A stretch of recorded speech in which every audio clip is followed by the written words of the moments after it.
Pediatric Ostomy Care by Leah Abecassis. In this video, we're going to discuss the most common reasons for bowel diversion in pediatrics, including the types of bowel diversions, principles of care, how to pouch a stoma, and what to do if you find a peristomal skin injury. Introduction to bowel diversion. Bowel diversion surgery is when the normal route of digestion is changed to divert stool from its typical flow through the bowel. In pediatrics, there are congenital and acquired reasons for bowel diversions to occur. Based upon the clinical condition, some may be temporary and others are long-term diversions. Types of bowel diversions. There are also different types of diversions, and each is named in relation to where they have surgically been created in the gastrointestinal tract. In performing a diversion, the bowel is pulled through to the abdominal surface and an ostomy is created. Jejunostomy is formed in the jejunum, ileostomy is formed in the ileum, and colostomy in the colon. Depending on the clinical scenario, ostomies can be created in any area of the bowel: proximal, distal, ascending, or transverse, to allow stool to bypass the injured or diseased area. The location of the diversion determines the consistency of the stool. For example, stool that comes from a part of the intestine closer to the beginning, like a jejunostomy, will have a much higher acidity, be liquid in nature, and be continuous in output, whereas ostomies located towards the end of the large bowel will have a more formed stool and a more predictable pattern of stooling.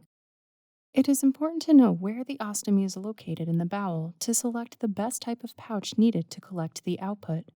For example, an ileostomy may have large amounts of liquid output and might be best served with a spouted end pouch to allow for it to be attached to a drainage system.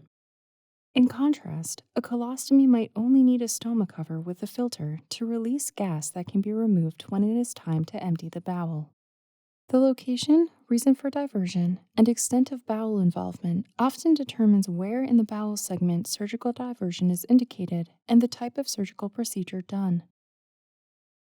In pediatrics, the most common bowel diversion is an end stoma, or the functional portion, with or without a mucus fistula, the non-functional limb reserved for future reconnection to achieve bowel continuity, or a loop stoma.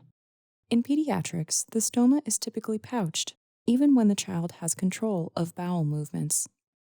An end stoma is what is created by the surgeon when the end of the proximal bowel is brought out through a tiny opening in the abdominal wall and is folded over like a cuff and sutured in place.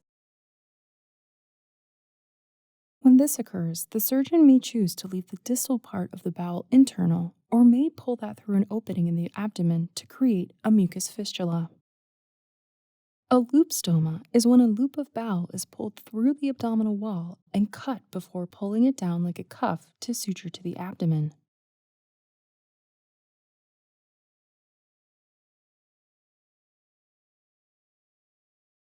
Pouching a stoma. A stoma is the name for the opening in the abdomen that is the visible part of the ostomy. Ideally, stomas are butted 1 to 2 centimeters above the abdominal surface, with stool exiting at the top of the stoma so that stool empties into a pouch. When stomas are flatter to the skin surface, they are more challenging to manage as stool exits at skin level and may leak under the barrier instead of into the pouch. When clinically feasible, a common location for the stoma is the lower abdominal quadrants within the rectus muscle.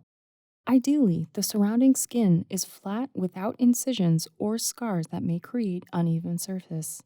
The upper abdominal quadrants may be optimal for older, obese, or physically handicapped patients. The pouch and accessory product selection depend on a number of variables such as size of the patient, stool volume, and consistency. Pouching is an art, and modifications will need to be made if the stoma is flat, prolapsed, or constructed in skin folds. A 24-hour wear time is the goal for premature infants and neonates. Older patients will ideally wear a pouch for 2 to 4 days without leakage. This will keep the skin around the stoma healthy, decrease cost from use of products, and increase patient comfort. One-piece ostomy pouches are often suitable for pediatric patients as they are flexible and easily contour over rounded abdomens. Most small-sized pouches can be cut to fit a variety of stoma sizes.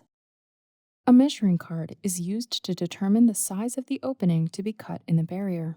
When measured appropriately, the barrier will fit snugly around the stoma base.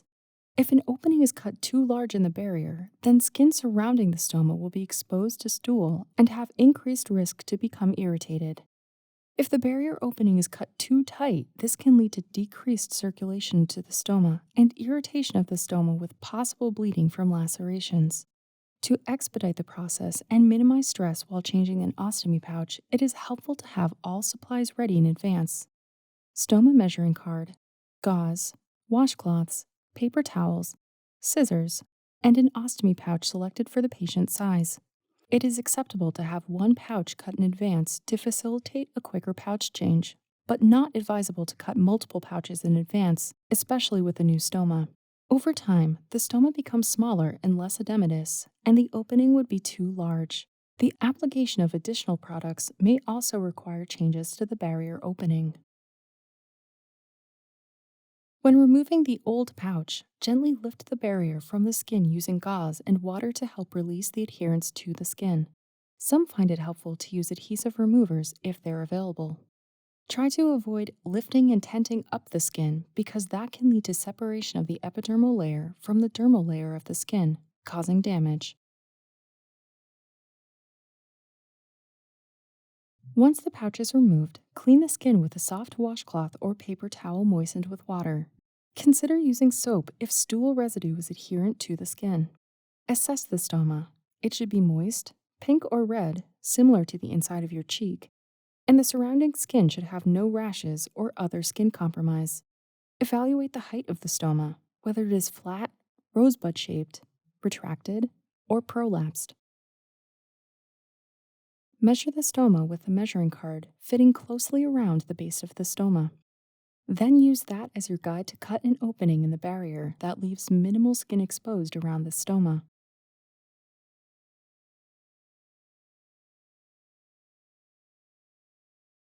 After cutting the barrier opening, warm the new pouch with a warm pack or your hands to improve its adherence to the skin.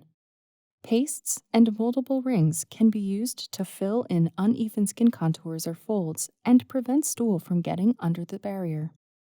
For flat or retracted stomas, there are also convex, bowl-shaped moldable rings which may decrease the risk of leakage under the barrier and improve adherence. Ostomy pouches with built-in convexity, with a bowl-shaped part that curves inward towards the skin, are another option for flat stomas if available, to create an artificial lift to the stoma. Place the new pouch on the skin carefully in a position that allows the pouch to be emptied most easily.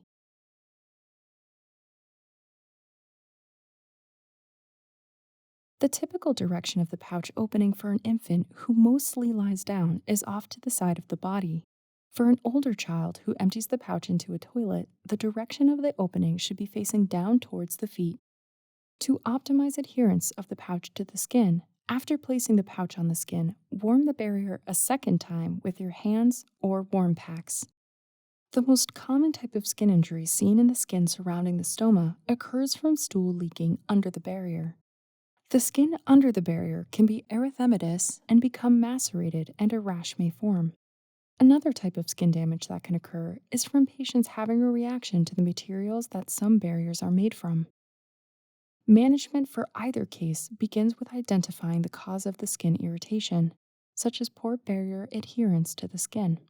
If the barrier is intact and there is no leakage, then the likely reason is sensitivity to the barrier, and a change in product line or manufacturer needs to be considered. If the skin is raw, wet, or open, the first basic treatment will be skin protective powder lightly patted with a protective barrier wipe to form a crust. Once that dries after 1 to 2 minutes, then the ostomy pouch can be applied. Thank you for watching this video on pediatric ostomy care.